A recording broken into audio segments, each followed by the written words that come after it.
Bueno, las 6 de la tarde. Muy buenas tardes, ha llegado el momento, Alejandro, Pepo. Deseando. ¿Qué tal?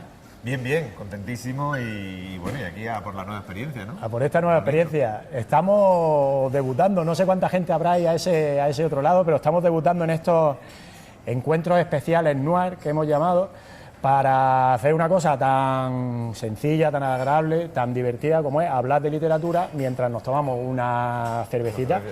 Y hemos decidido que la mejor persona, con el mejor autor, mejor amigo con el que podíamos empezar esta aventura, esta nueva iniciativa, pues era Alejandro Pedregosa. Pero antes de todo vamos a comentar un poquito qué es eso de los encuentros noir, ¿no? Que es esto, bueno, básicamente con nuestros amigos de Cerveza Alhambra, pues juntarnos de vez en cuando en algún bar, en algún garito emblemático como este kiosco de las Titas, ¿no? Que está aquí en el paseo de los Basilios de Granada, ¿no? Además tú lo conoces bien porque este es tu barrio. Sí, bueno, yo vivo en el barrio de la Virgen y este es paseo obligado, o sea, ¿no? Para tirar para la Fuente de la Bicha corriendo o, bueno, simplemente por dar un paseo con el río y, bueno, ya cualquiera que sea de Granada sabe lo que significa aquí tomarse una cerveza, el solecito y lo gusto que se está. La verdad es que hemos llegado a las 4 a 5 de la tarde y estaba toda la terraza llena de gente. Y, hombre, también es verdad que hemos elegido un día con doble sentido, ¿no? Hemos elegido un día que ha pasado todo el temporal este de frío, que se está ahora aquí tan a gusto, el río aquí a la entrada de Granada, que da ahí al Puente Verde, y luego, oye, pues le hemos decidido contraprogramar al mismísimo Rey, que yo no sé si eso lo habíamos tenido en cuenta o no lo habíamos tenido en cuenta. Tenemos aquí al lado, ¿no? En el Palacio de Congreso, ahora se está lo del Mundial de Sierra Nevada. De Sierra Nevada. Y bueno, y nosotros aquí intentando que, la audiencia. Ahí, quitarle cuota de pantalla. Bueno, pues la idea es sencillamente sabernos, hablar mucho, ¿no? Que tenemos rato por delante, hablar de libros, hablar de literatura. Lo estamos transmitiendo a través de Facebook Live, con lo cual, pues todos los que estéis ahí a ese lado, que os apetezca hacer algún tipo de pregunta, comentario y demás, o bien respondemos ahora si conseguimos interaccionar en vivo, en directo, y si no, inmediatamente después que termine el live, pues Alejandro lo comentará y dirá y terminará de contestar a las preguntas, y dentro de un ratito estará todo en el canal de YouTube, con lo cual, bueno, la verdad que va a ser una experiencia muy completa. Decía que habíamos elegido un día doblemente a propósito, por un lado por el tema este que nos ha coincidido la casualidad de lo del esquí, y por otro lado porque hoy es el día que Pepo, amistosamente conocido para los amigos, Alejandro Pedregosa, presenta este maravilloso libro en la Biblioteca de Andalucía, ahora dentro de un ratito, a las 8 de la tarde. Sí, hoy tenemos la tarde completita. La tarde completita. Aquí y luego, cuando termine, corriendo a la biblioteca a tener la suerte de poder presentar este libro con dos amigos como son Jesús Ortega y José Manuel Ruiz. Cuando se habla de que, bueno, primero, enhorabuena por el libro, porque siempre la publicación de un libro es motivo de dar enhorabuena, pero es que cuando lo tocas, yo sé que ahora los que estáis ahí no lo estáis viendo, pero es que tocar este libro es un placer, y cada página que lees, la verdad es que es un gustazo. Ya no se hacen, yo sé que esto está feo decirlo, sí, pero es que es muy difícil ya que se encuentren editoriales como Cuadernos de Vigía que cuiden tanto el libro como producto físico, y que el simple hecho de tocarlo y de pasar las páginas es que sea un auténtico gustazo. Yo creo que, bueno, y además es una tónica.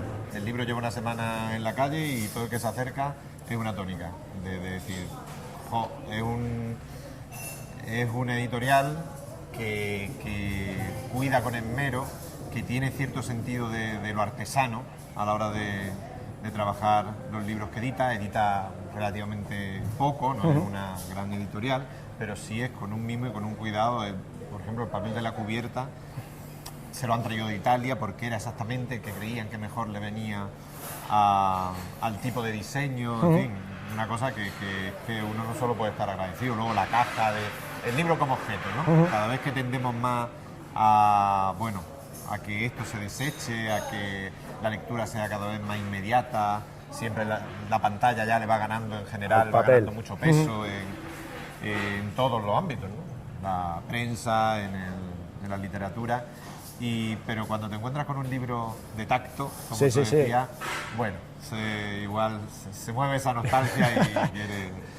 Yo creo que no es viejunismo, ni nostalgia, de verdad que es un placer el pasar cada página del libro, da la sensación de que cada una de esas historias que cuenta pues tiene un poco de más peso específico, ¿no? De verdad, que la verdad que el libro como tal es un lujo. Entonces, no hemos hablado de quién es Alejandro Pedregosa, un poco porque yo creo que todos lo conocéis. Entonces, en vez de contaros yo quién es, su biografía y demás, pues a medida que vayamos hablando yo creo que irá saliendo. Entonces, si te parece, pues podemos empezar por este último libro, trabajo, que es un libro de cuentos. Tampoco se estilan mucho los libros de cuentos, ni editorialmente tienen mucho, digamos, mucho predicamento, mucho éxito. Y sin embargo, la verdad es que cuando lees el formato de cuentos es una gozada, pues que en media hora has leído 3 historias apasionantes, ¿no? Tú eres poeta, eres cuentista, eres novelista, eres articulista de prensa, o sea que tocas todos los palos. ¿Qué te da el cuento que no te dan otro estilo? ¿Qué es lo que te gusta del cuento? A ver, yo al cuento he llegado tarde, porque creo que además el cuento no es una puerta de entrada a la creación literaria. Igual mucha gente opina así, pero creo que es más una puerta de... Por aquí. Una puerta no de salida, pero desde luego sí cuando la técnica ya está desarrollada y cuando se conoce bastante el oficio. La brevedad implica precisión, según yo lo entiendo, ¿eh? Y esa precisión solo se adquiere pues con el paso de los años y con mucho trabajo.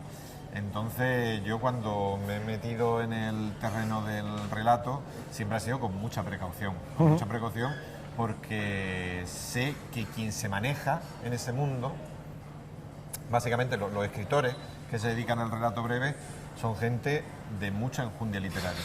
Por lo general son gente de mucha enjundia literaria.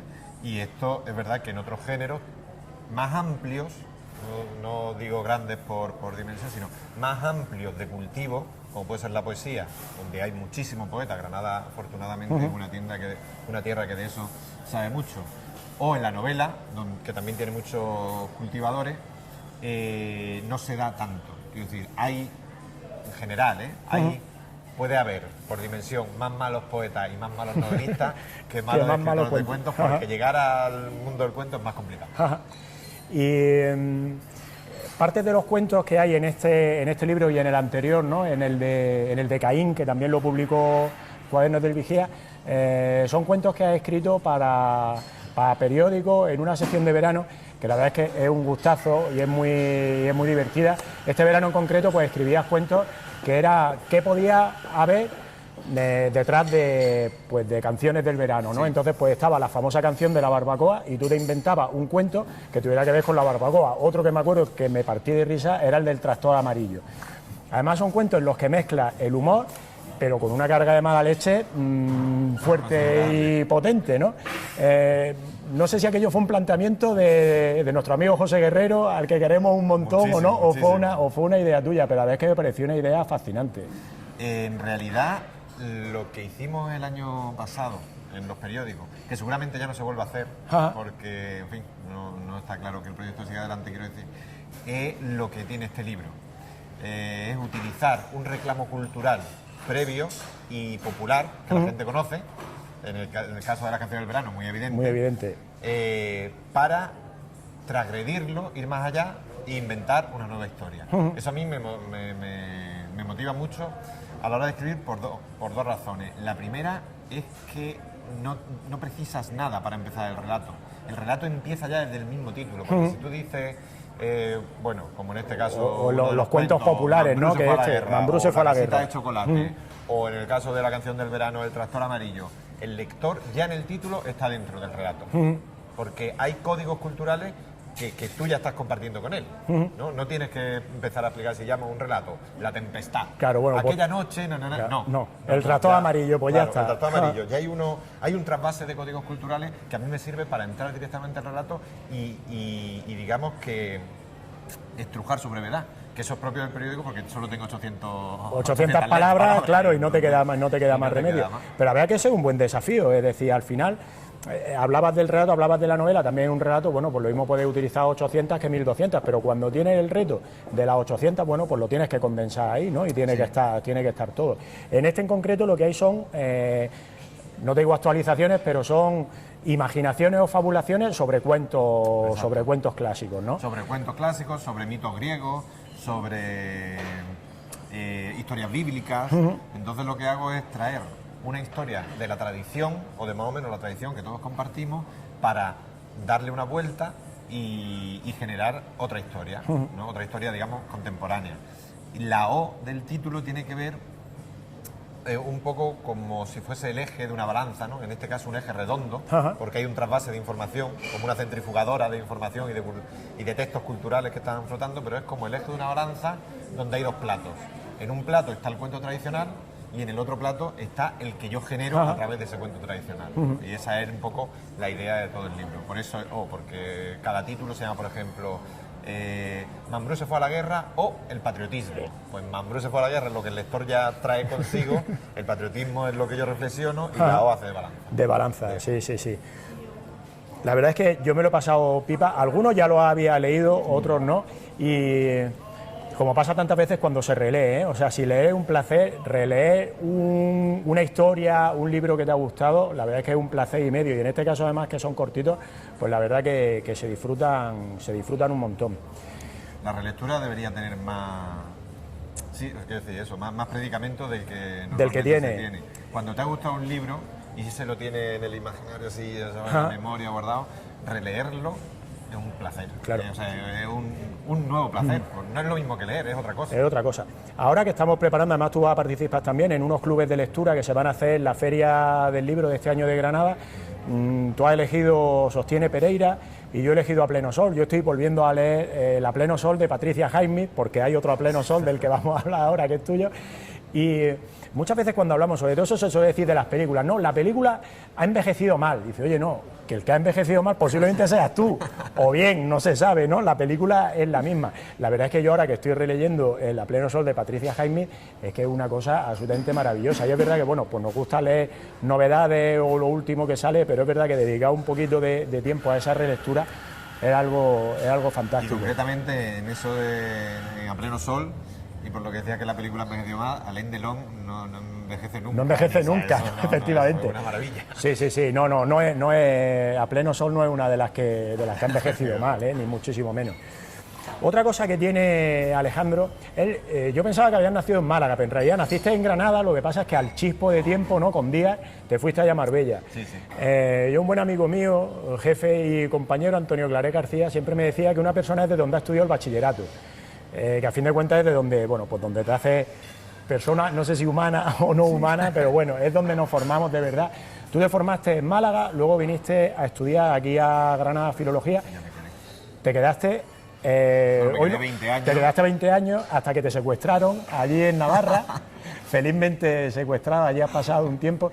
Lo digo lo de Navarra porque este año, cuando estuve en Pamplona Negra, además nuestro amigo Carlos Basas, que no sé si andará por ahí, nos lo decía un montón de gente en Pamplona, oye, cuidadme a Pepo ahora que se vuelve para allá, para Granada, ¿no? Has estado aquí un montón de tiempo. Tiene una novela que transcurre en los Sanfermines, tiene otra novela que transcurre en el Camino de Santiago. ¿Cuándo vas a escribir de Granada por Granada? ¿Te apetece, no te apetece? ¿O te puede parecer que no tienes necesidad ninguna? Pues bueno, ¿por qué no? Porque sí. Sí, ya está hecho. ¿Ya lo tienes? Sí, la siguiente novela, la mitad, o incluso un poco más de la mitad, transcurre exactamente en Granada. Ajá. Y la novedad con respecto a la otra, que eran novelas negras, sí policíacas, ambientadas en eso, como tú dices, o en Pamplona, en fin, un caso, ¿no? Un asesinato, lo típico a resolver. Esta es una comedia, la que se le dedica a Granada es una comedia pura y dura. La pregunta obligada, ¿con Malafollá? Yo no creo en la Malafollá, no. Creo que es una comedia gamberra.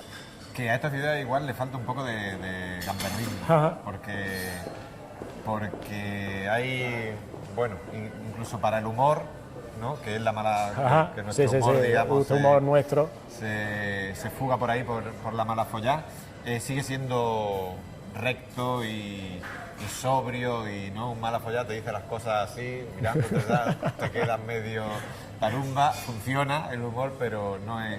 Sin embargo, la comedia es un poco gamberra y sí que se ríe de los estereotipos típicos granadinos en el que todos incurrimos. O sea, que aquí para Granada no le reservé un muerto, Ajá. sino le reservé una casa ocupa con, Bueno. con gente Ajá. interesante, ya lo desvelaremos. Además, una novela que creo que fabula sobre Lorca, ¿no? Utiliza a Lorca como, no sé si como excusa, como personaje ficticio, personaje de ficción. Esta en realidad, la de Lorca, es una en la que esa no está acabada, no está escrita. Ah, esa es la que tiene Estoy ahora, diciendo, está claro, en ello. Estoy diciendo que tenía ya una acabada que habla de Granada, Ajá. que ya sacaremos, no sé, pues de aquí a un año, Ajá. cuando tenga su vida. Tenga su recorrido. Porque a mí, ahora vuelvo sobre eso, si te parece. Pero a mí hay una cosa que creo que también es interesante comentarla, que los libros deben tener su vida. Cada día la parte comercial o la parte de negocio de la literatura hace que la vida de los libros sea más corta. Eso podemos hablar con cualquier librero y no dura más de 3 meses la vida real de un libro, y a veces ni sale, ni llega al anaquel. Ni llega al anaquel y sale de la caja y vuelve. Eso es, ya ni hablamos del escaparate, ¿no? A veces se queda en la caja y a los 2 o 3 meses se devuelve. A mí eso me parece ir contra la lógica absoluta de la literatura, porque la literatura es pausa y reflexión.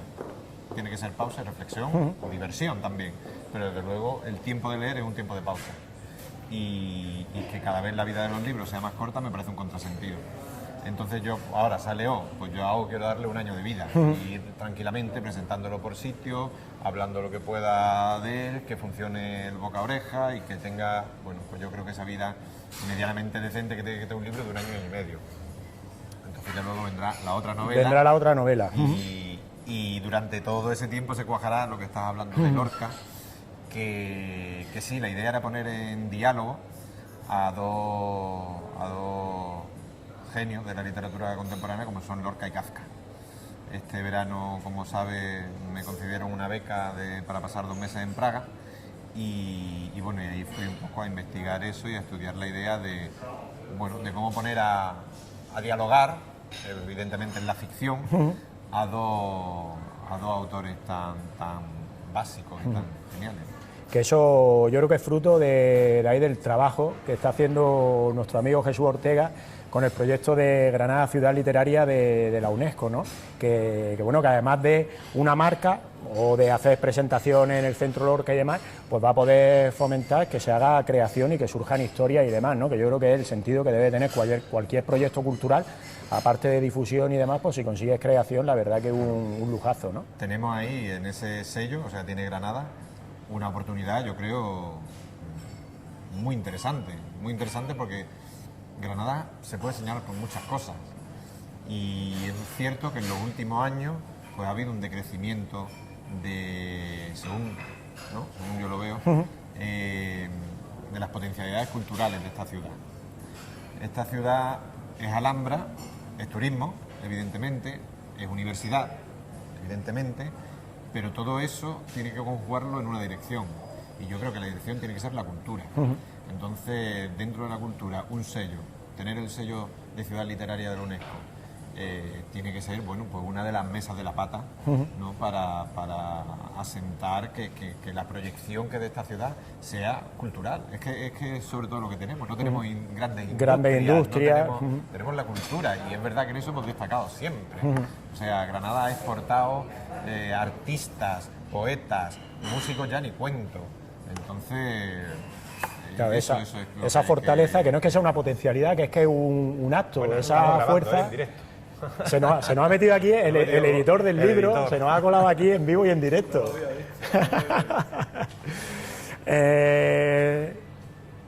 Seguimos hablando de... Seguimos. Hablando de Ciudad Literaria de la UNESCO. Antes hacíamos una broma, yo te decía, por no repasar todo el tema de la carrera literaria y demás, pero sí es verdad que tú empezaste desde muy joven ganando premios literarios, y ganaste, curiosamente, con un par de novelas. ¿Qué pasó? ¿Ganaste ahí esos premios? No. ¿Era uno Ciudad de Barbastro? ¿Era? No, ¿cuál era? José Saramago. José Saramago. Y luego eran 2 más de poesía, con libros de poemas. Y bueno, la particularidad del asunto es que yo iba ganando premios que desaparecían. Yo era, en algunos casos, el primero y el único. Y el único. Pero en la mayoría de ellos, el último, ¿no? Entonces, claro, ya una vez que te ocurre esto, te tienes que plantear que el género negro... Claro. O sea, tú, si vas matando premios por ahí, lo siguiente ya es matar gente en la ficción e inventarte un rollo para divertir. Que además fue lo que hiciste, ¿no? Que fue dar el salto a la novela negra, que yo no sé si tú eras muy aficionado como lector o no eras aficionado a la novela negra. Me imagino que cuando decides dar el salto a ese género, lógicamente es porque te gusta, conoces las claves, lo lees y demás, ¿no? Lo hice solo por eso, de hecho. Lo hice porque me gustaba mucho leer novela negra y pensé, bueno, vamos a...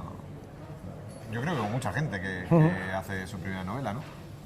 Vamos a darle una oportunidad a todas estas ideas que tengo pululando por la cabeza y digamos que más o menos controlabas el formato. Y entonces, bueno, eso siempre te da cierta seguridad. Y empecé por eso, por divertirme, porque yo, como tú sabes mejor que nadie,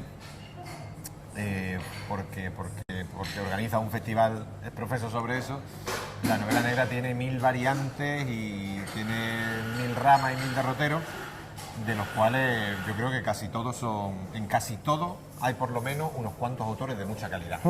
También es verdad que luego en los mismos ramajes, como todo pasa, pues hay más morralla y demás. No son de tanta calidad. Pero bueno, a mí de todos esos ramajes me interesaba leerlos me interesan todos.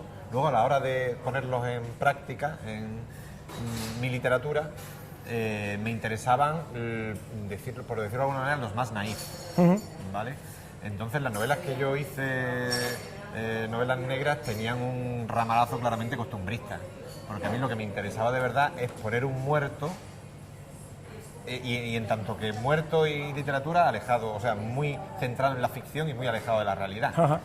Y poner alrededor de esa muerte violenta a manifestarse pues a las diferentes capas, los diferentes estratos que tiene una sociedad más o menos pequeña, una sociedad provinciana. Por eso me llevo uno a Pamplona, que es una sociedad bastante peculiar.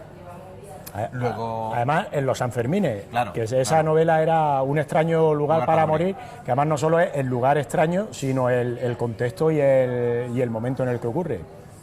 Sí, porque el juego original, o sea, la idea original era un poco hacer un buscando Wally, ¿no? En un sitio donde todo el mundo va vestido de blanco, con un pañuelico rojo y teóricamente de fiesta, pues meter el crimen, que es la antítesis, bueno, ya genera un juego interesante para los parámetros de lo que es las pesquisas y este tipo de novelas de investigación. Yo esa no fue por la que empecé, yo empecé por la del Camino de Santiago. Un mal paso, ¿no? Era.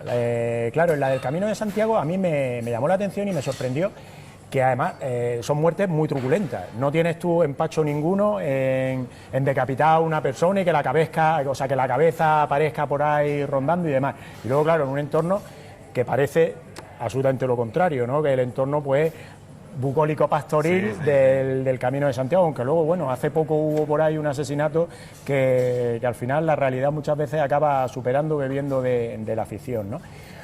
Y luego, de esta, aparte de que no sé si podemos considerar un poco una road movie, ¿no? Ya sabes que a mí siempre me gusta lo del cine, ¿no? Pero esa road movie es la que va avanzando, que esa, ¿no? Es ir avanzando en el camino. Y luego, sobre todo, una cosa maravillosa que creo que es lo que te define muy, muy bien como escritor, que es tu pasión por la literatura y cómo, igual que no tienes empacho en decapitar a una persona y poner la cabeza por ahí rondando, metes a Álvaro Cunqueiro como personaje de la novela. Me pilló a mí en un momento en el que además mi familia es de ascendencia gallega, con lo cual, bueno, pues yo había descubierto a Cunqueiro hacía relativamente poco y me pareció una cosa absolutamente deslumbrante. Entonces, que tú lo convirtieras en personaje de ficción con un punto de ternura, de humor y de mala leche absolutamente maravilloso, claro, yo me quedé enganchadísimo a la novela por siempre jamás. Cunqueiro a mí me parece que es uno de los grandes olvidados de la literatura de este país y justamente antes que hablábamos del libro de relatos, yo básicamente me declararía cunqueiriano o cunqueirista, no sé cómo se dirá, a la hora de narrar este tipo de relatos breves, porque me interesa mucho esa suerte de pensamiento mágico ¿no? Sí, Estamos sí. muy acostumbrados al pensamiento mágico americano, Americano, colombiano y demás. Ajá. que es cierto y evidentemente es maravilloso y a todos nos ha enseñado, bueno, nos ha puesto en un mundo. Pero hay un pensamiento mágico gallego que Cunqueiro rescata e inventa de una manera magnífica. A Cunqueiro le llegó a pasar cosas muy graciosas, que es que él se inventaba personajes, se inventaba historias y que pasaron a ser parte de la tradición oral gallega, que eso es alucinante. O sea, este señor, claro, iba por pueblos, por aldeas y le contaban historias que decía, pues mire usted, esto pasó no sé qué, y él sabía, joder, si eso me lo he inventado Si me lo he inventado yo, lo he escrito yo, ¿no? Pero a lo mejor lo escribí en el Faro de Vigo, pum, pam, pum, y aquello se fue haciendo. Claro. Entonces, una cosa maravillosa, lo de Cunqueiro. Lo de Cunqueiro es tan maravilloso que luego, cuando viajas a la Galicia Real, no te voy a decir que te decepcione, porque no te decepciona, pero claro, tienes que hacer un esfuerzo potentísimo de conseguir que aquella mítica aparezca y reviva, ¿no? Entonces, la verdad que... es lo que tiene la literatura. Es lo que tiene, eso te iba a decir, no es lo que tiene la literatura. Yo creo que cuando uno está cuando está medio deprimido, lo que sea, tú leas a Cunqueiro, aunque sea, tenía por ahí un libro fascinante solamente de bares, ¿no? Y de tabernas. Sí, magnífico. Y es que es magnífico cada párrafo, ¿no? Entonces, claro, el que tú lo conviertas en personaje, luego cuando tú te inventas estas cosas y las cuentas y dices, oye, pues se me ha ocurrido esto. La gente ya no, porque ya la gente te conoce y sabe cómo eres, ¿no? Pero al principio no te decía, tío, se te ha ido un poco la pinza, ¿no? Sí, pero es que a mí precisamente eso es lo que me interesaba, salir un poco del esquema tradicional de este tipo de novelas. Ajá. Y bueno, hay gente que decir, pues...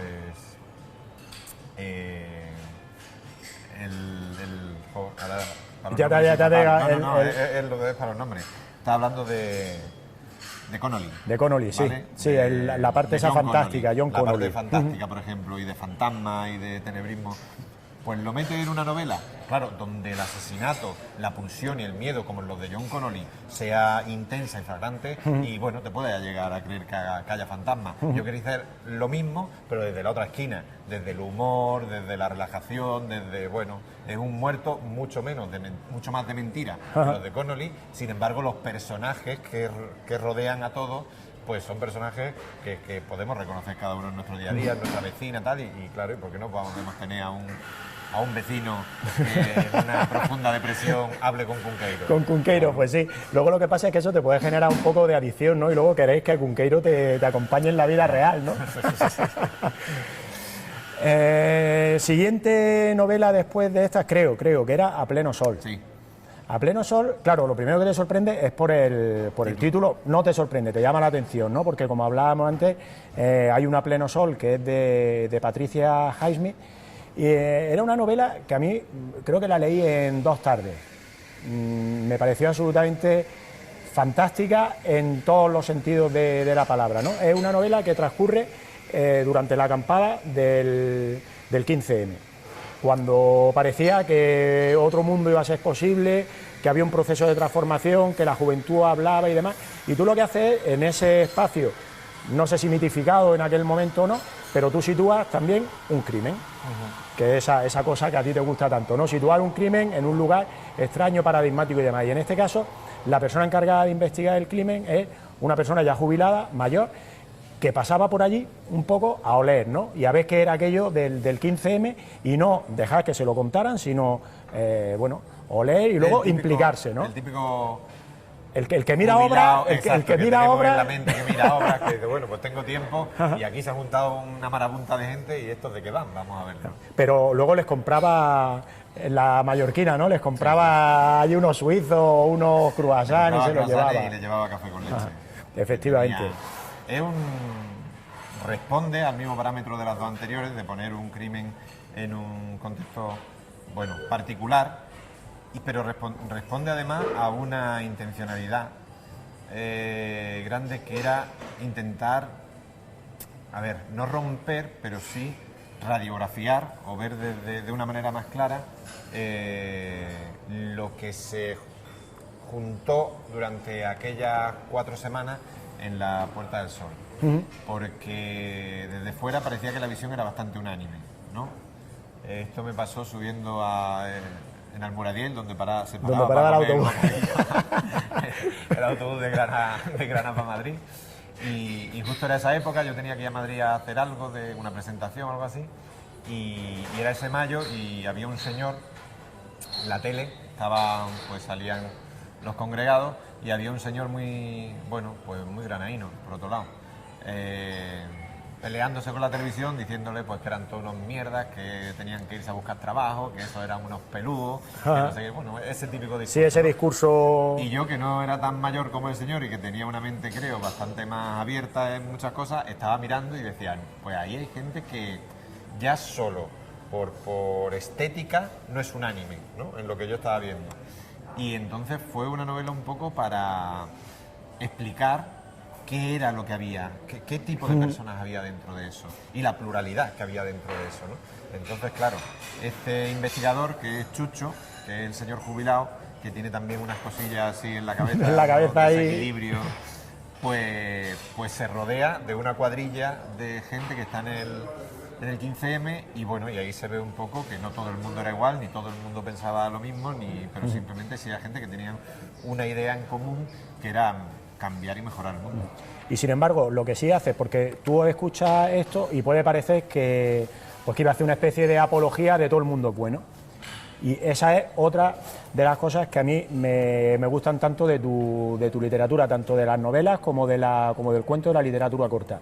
Ni nadie es bueno, ni nadie es malo. Luego los hay mejores y los hay peores, ¿no? Pero todos los personajes suelen mostrar un montón de prismas y un montón de caras. Y además lo hace como sin darle importancia. Siempre que, digamos, por sus actos lo conoceréis, ¿no? En vez de discursos, palabrería, grandes monólogos interiores y demás, siempre esos diálogos maravillosos que tiene a 2 o 3 personas y luego la acción, ¿no? Que los hechos vayan describiendo a los personajes, que yo, para mí, es lo mejor que tiene la novela negra y por lo que se diferencia, para mi gusto, la mejor novela negra es esa, en la que las cosas les pasan a los personajes y todo va haciendo avanzar la acción. Lo interesante, bueno, o lo que a mí más me interesa de una novela, pero, o sea, en la negra evidentemente que funciona tal como tú dices, pero de todo tipo, es que, o sea, si una novela tiene 3 patas, una de ellas es los personajes. Los personajes. Según yo lo entiendo, Y esos personajes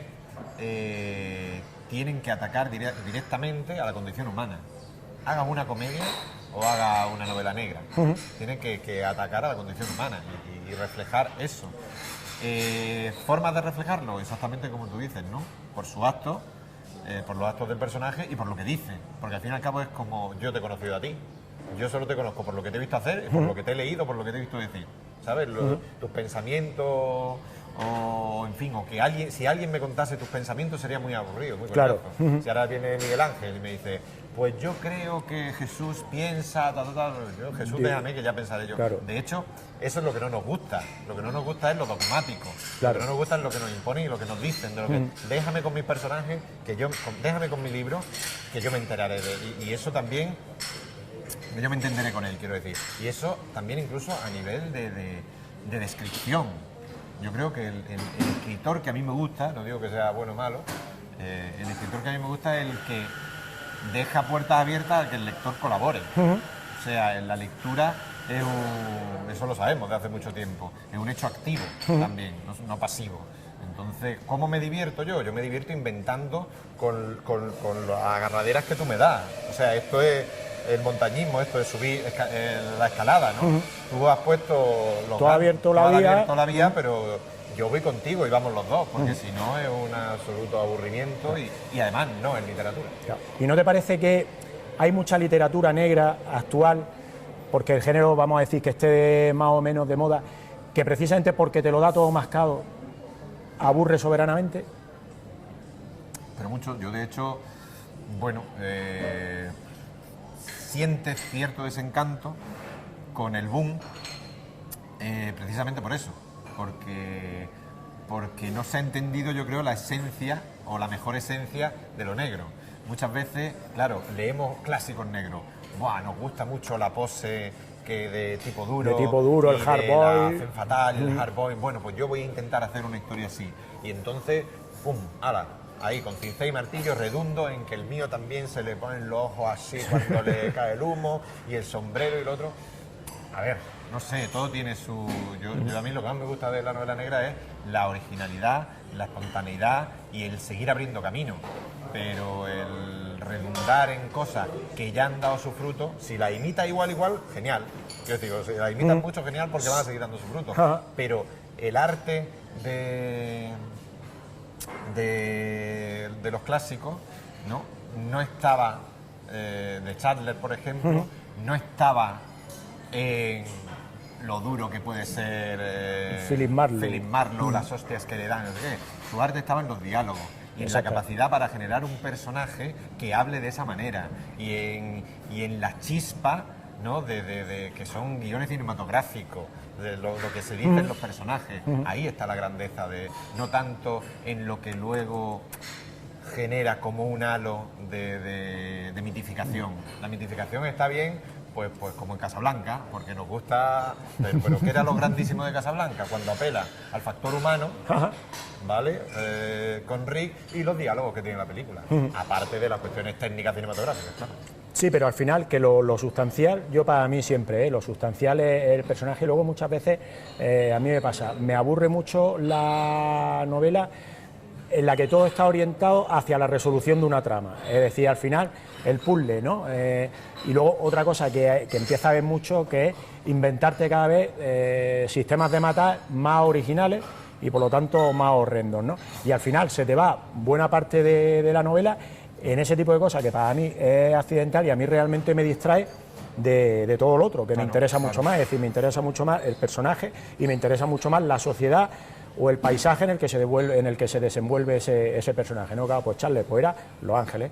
Incluso en otro tipo en la literatura esta de intriga, por ejemplo, de la primera, los Agatha Christie, los Sherlock Holmes, todas estas cosas, su maravilla, o lo que nos entretenía, no estaba, aunque lo parezca, en la enjundia del el puzzle. enigma, en el puzzle. Claro, no estaba en el puzzle, estaba en la construcción que tienen de esos personajes, en la descripción del ambiente, pues en esa campiña inglesa, en la casita, entonces, eso era lo que le va haciendo ser literario al otro. El encaje está bien, pero también hay muchas novelas de Conan Doyle y de Agatha Christie que el encaje estaba medio pillado y dice que esto me da igual y ya está, y no me quiero complicar, ¿no? Esa es la literatura del asunto, por eso, cuanto más inviertas en hacer hormigón, ¿sabes? Para que la cosa quede sólida, cuanto más invierta en hormigón, pues la novela va a quedar más así, más asentada, efectivamente, sí.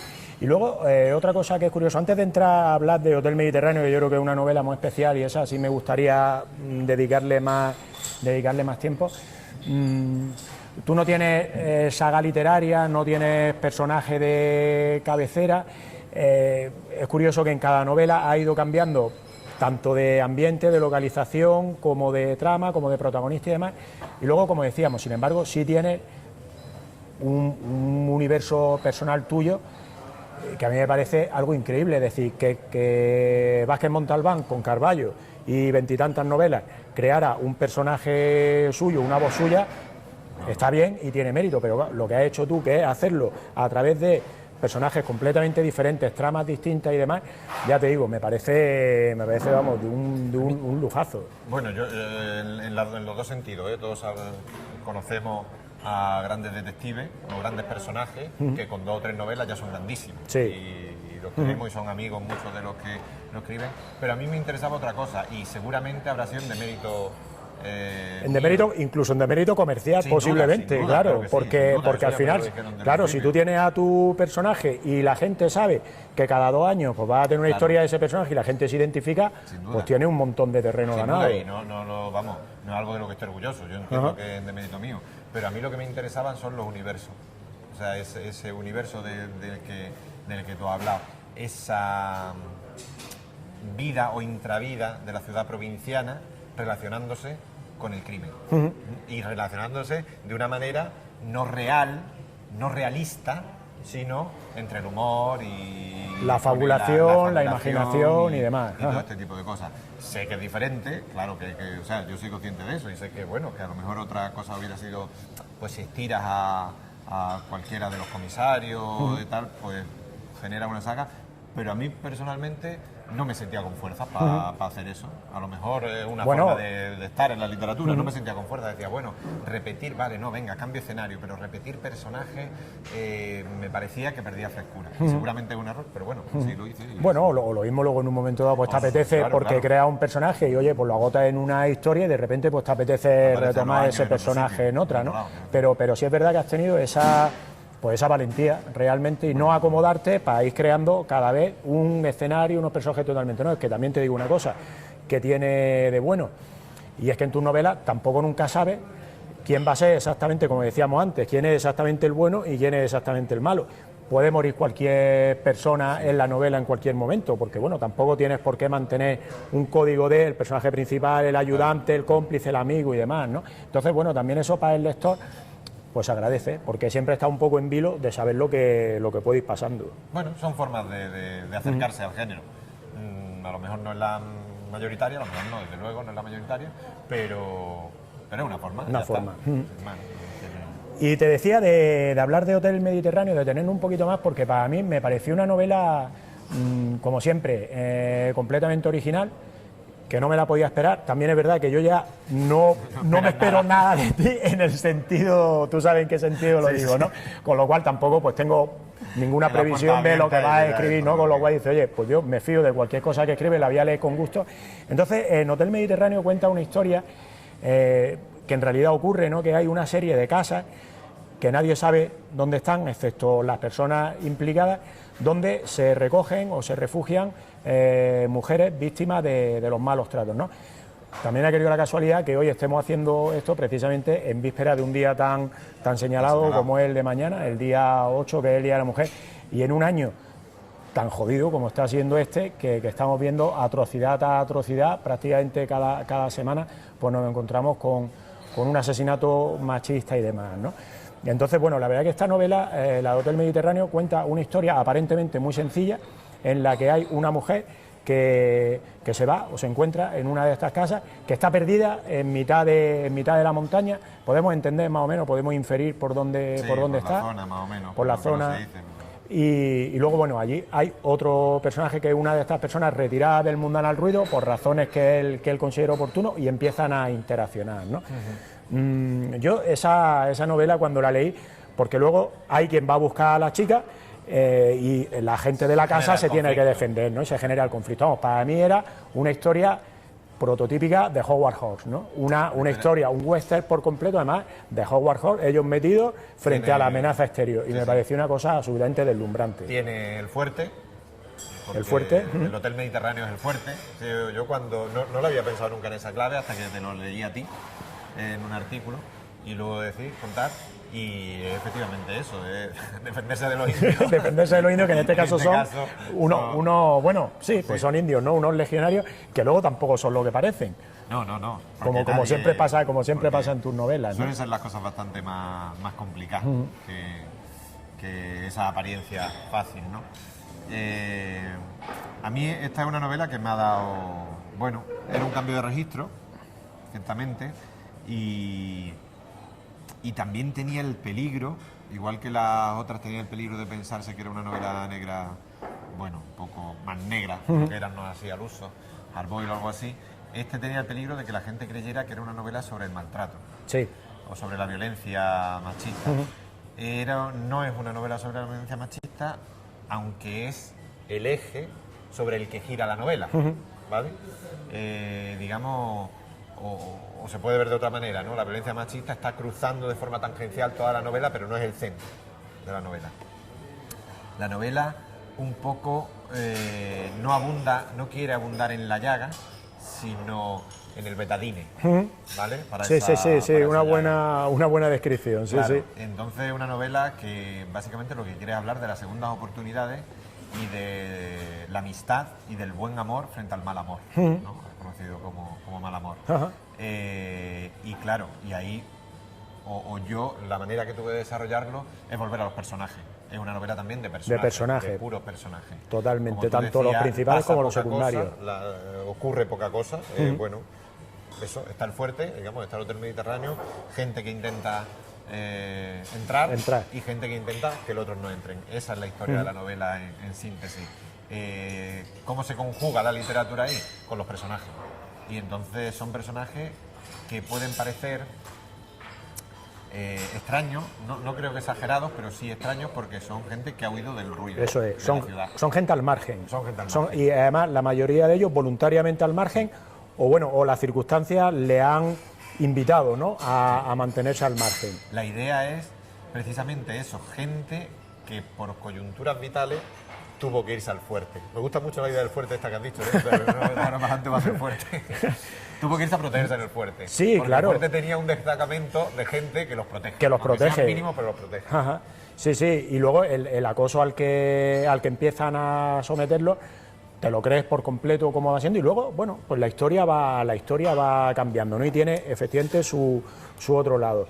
Pero las relaciones que se establecen en esos personajes al margen, a mí me parecen maravillosas, porque claro, es muy difícil coger a un personaje que está de vuelta de todo y de repente, sin que tú lo conozcas de más, solamente tú cuentas que cada uno que está allí ha acabado allí por alguna circunstancia extraña, ¿no? Con lo cual no es un hotel de vacaciones, un hotelito rústico de montaña que se queda bloqueado por una tormenta de nieve y demás, no. Todo el mundo que está allí a propósito y retirado de ese mundanal ruido, cada uno por una circunstancia. Tienes también ahí no te digo ocurrencia, no, la idea de meter el tema de la corrupción. Sí. Y mete un personaje interesantísimo también, que es uno de los grandes héroes de la historia, que sin embargo tiene un pasado que ahora mismo pues lo podríamos leer en cualquier primera página de un periódico y nos parecería el tío al que todos estaríamos diciendo a la cárcel, eres lo peor, eres no sé qué, eres no sé cuánto, y luego tú coges ese personaje y en vez de hacer la vindicación fácil, lo que hace es, no te digo tanto explicar sus razones, porque no se explican sus razones, sí, sus razones, sí, pero no se justifican, lo que hace es decir, como tú dices, segundas oportunidades, sí, ¿no? Bueno, lo que pasa en este personaje concretamente que tú hablas es exactamente lo que le ha pasado a la infanta o a la ex infanta de España. De España, sí, sí. O sea, su marido es un corrupto, pero ella está enamorada de su marido. Es decir, ese señor algunas bondades tendrá para con la gente con la que reparte afectos y para con la gente con la que quiere, porque es evidente que ahí tiene a una señora, a su mujer o a alguien que lo ama, a machamartillo pegado.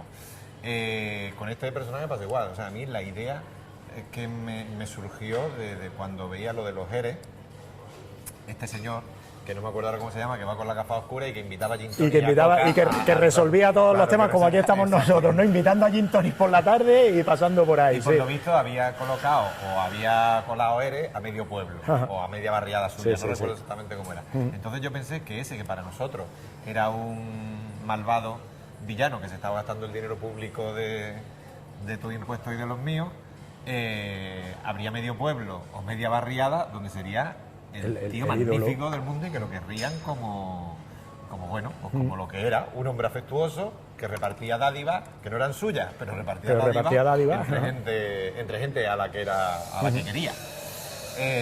Bueno, y esa es la idea, ¿no? De traerte el contrapunto, de decir, bueno, y si lo miramos por el otro lado, y si eres el amigo del corrupto, ¿Cómo lo miras, ¿no? ¿Cómo se ve? Claro, es que esa es la, ya te digo, es la parte de grandeza de tus novelas que siempre me gusta, que es buscarle esa otra vuelta o esa cara, no te digo que sea la cara oscura de la luna, ¿no? Pero sí esa otra perspectiva diferente, ¿no? Y luego también es una novela donde la música tiene mucha importancia, mucha significación, no es solamente una banda sonora que se escucha o que el lector puede escuchar, sino que tiene mucho que ver con los sentimientos que se van generando entre los personajes, cosa que también es muy arriesgada porque, bueno, pues porque utiliza un mito como es Serrat para poner pues todas sus letras, su música y lo que significa ahí en la relación de los personajes. Claro, por eso Hotel Mediterráneo, el Mediterráneo viene de la canción de Serrat, pero es que a mí me parecía que para una historia perdida en una montaña, una historia de fuerte, como tú dices, bueno, es que me encanta el fuerte, porque ya tiene la banda sonora, ¿no? Su fuerte, o película Sergio Leone y todo eso, pues no suena. Ya va sonando, efectivamente, sonora, sí. Pues yo creo que esta novela también de La casa perdida necesitaba una banda sonora. Y Serrat era, yo creo, o a mí me daba la impresión de que era una banda sonora, vamos, perfecta para esta historia. Primero porque era rural, porque estaba perdida en la montaña y no hay cantante en español contemporáneo, quiero decir, bueno, no sé si antiguo, que tenga tantas canciones dedicadas al tema rural como lo tiene Serrat, y a la naturaleza. Eso es una cosa que bueno, no se habla porque no es algo así en lo que haya que fijarse, pero es extraordinaria. Es decir, porque quien consume música, quien compra música, quien va a los conciertos es público urbano. Y al público urbano le gusta que le cuenten la historia urbana. Sabina es el grandísimo autor de canciones que es, y entre otras cosas no nos gusta porque sea ese grandísimo autor, sino porque el entorno es reconocible para nosotros. Serrat, además de hacer canciones urbanas, tiene otro sello de identidad, que es la naturaleza. Eso es complicadísimo, que acerca al público urbano se identifique y lo quiera juegue, tanto. Claro, con espacios que no le son propios, pues eso es bastante complicado. Entonces, por ese lado le venía muy bien. Y por el otro, bueno, utilicé una canción no muy conocida de Serrat, porque la censura en el 74 la echó para atrás. Era una canción que venía en el mismo disco que Mediterráneo, que se llamaba Edurne, pero como el estribillo era en euskera y todavía lo de la cosa lingüística no estaba perfilada ni aclarada en España, entonces la censura la volcó para atrás, y esa canción, que se llama Edurne, contaba la historia de una señora, una chica joven que vive en un caserío por ahí en el País Vasco, y bueno, y le matan al novio, ¿no? Y ahí más o menos esa es la historia. Entonces yo decidí, como en los cuentos de O, escribir la segunda parte, la segunda versión del cuento clásico. Del cuento. En este caso, lo clásico era la canción Edurne, pues vamos a inventarle a Edurne la historia, qué pasó con ella a partir de que le matan al novio. Y entonces Edurne está también en el fuerte, está también en la casa, y como ella es la fundadora de la casa, por eso la casa se llama Hotel Mediterráneo. Se llama Hotel Mediterráneo. Sí, es uno de esos personajes muy fuertes. Quizá yo creo que es la novela en la que más personajes de mujer fuerte hay y están bien desarrollados. Nos decía una amiga lectora, nos hacía que te preguntáramos una cosilla, ¿no? Nos decía, ¿qué mantiene y qué ha ganado o perdido la mujer o el personaje de la mujer noir de ahora con respecto a los clásicos, ¿no? Nos lo preguntaba Belén. ¿Cómo ves tú que ha cambiado ese personaje? Pues yo, y tratándose de novela negra, creo que ha ganado lo que ha ganado la mujer en todo este tiempo, desde los años 30, si tomamos por clásicos las novelas americanas de los años 30, y perder no creo que haya perdido nada. Ha ganado se ha ido enriqueciendo. Ha ganado visibilidad, por eso digo que ha ganado lo que es la sociedad, bueno, mentira, la sociedad, lo que las mujeres le han ido rascando a esta sociedad evidentemente machista y que todavía sigue siéndolo, pero por mucha ventaja. Y entonces lo que las mujeres hayan, como el resto de ámbitos de la sociedad, en la literatura, las escritoras y los escritores que empiezan a ver el mundo de una manera real, porque eso sí que es realismo es lo que la división de la realidad, eso, le han ganado lo que se ha podido ir ganando. Y ya, por supuesto, nos quedan 5 minutos, nos están diciendo. No sé si... ¿Ha habido mucha gente pendiente? ¿No ha habido gente? Sí, bueno, bien está. Muy contentos. Ahí. Bueno, si la gente está ahí, es que os estáis animando y os está gustando. No nos vamos a pedir otra porque quedan 5 minutos. Porque quedan 5 minutos, que si no llenábamos y empezábamos otra vez, efectivamente.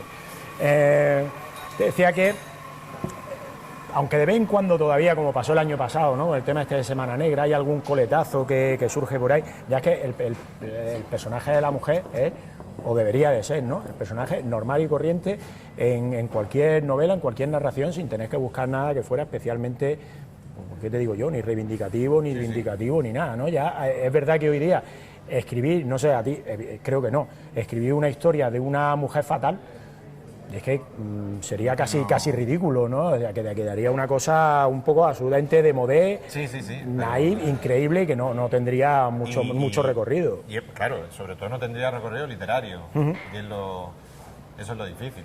Es decir, o sea, lo que no tiene mayor sentido. Yo tengo dos, por decir una de aquí no de Granada, sino del panorama nacional. Empar Fernández, es una escritora a la que yo admiro terriblemente. Maravillosa. Y sus novelas tienen una profundidad psicológica, los personajes, que ya quisiera... Mil y un escritores, ¿no? Claro, pero no tiene que ver, ¿no? Una cosa con la otra. Pero decir, alguien que está a un nivel muy alto, ¿no? Según yo yo entiendo en la novela negra. Y desde luego yo siempre me he declarado fan absoluto, sé que esto tiene mucha gente dentro de lo negro que no les gusta, y también lo entiendo, los motivos por los que no les gusta, pero yo tengo otro para sentir fascinación por Fred Vargas y creer que es mi autora, porque es la que más se parece a ese tipo de literatura negra fantástica, o casi fantástica, y real, donde no importa tanto el crimen como vileza, como lo que se maneja al lado del crimen. Y ese mundo que se maneja es un mundo que parte de la realidad, pero para engrandecer lo fantástico. Y a mí eso me gusta mucho que esté dentro de la literatura negra, dentro de una de las variantes de la que hay. Bueno, pues vamos a ir terminando porque dentro de un ratito estás presentando ahí en la biblioteca de Andalucía.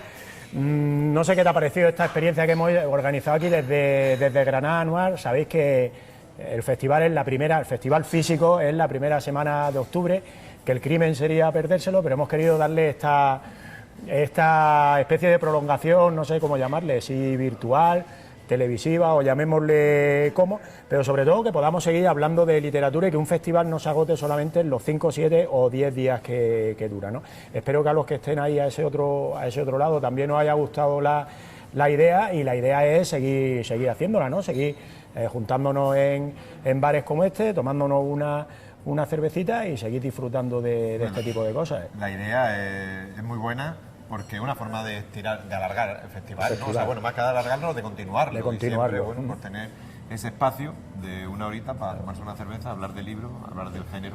Y hay que agradecerle a nuestros dos Gustavos que están ahí a ese del otro lado, son los que lo han hecho posible, aquí al kiosco de las tiras y demás. Y oye, yo voy a terminar, pues como tú ahora vas a presentar un libro y vas a dedicarlo, la primera pregunta que nos había hecho pues nuestra amiga Belén, pues dedícale el primer libro de esta tarde ahí a Belén y se lo daremos y demás, y empezamos a trabajar. Y lo dicho, ahora si ha habido por ahí alguna pregunta, alguna impresión y demás, aunque ya el live lo vamos a cortar de aquí a 1 minuto, 2 minutos, pues Alejandro Pepo lo contestará, os dirá y demás, y en un ratito, no sabemos cuánto, pero no mucho, lo tendréis esto en el canal de YouTube, para que ya lo iremos difundiendo por ahí, para que lo podáis ver y os vaya gustando. Aparte de que se quede en Facebook, ¿no? Y luego la gente lo puede seguir viendo. Me dice Gustavo que es que yo, con esto de las nuevas tecnologías, soy un topo total, vamos. Vamos tan rápido. Bueno, ¿qué te parece? ¿Terminamos con un salud? Salud. Va por vosotros, que compréis muchos libros y que seáis muy felices. Hasta luego. Viva la lectura. Ahí.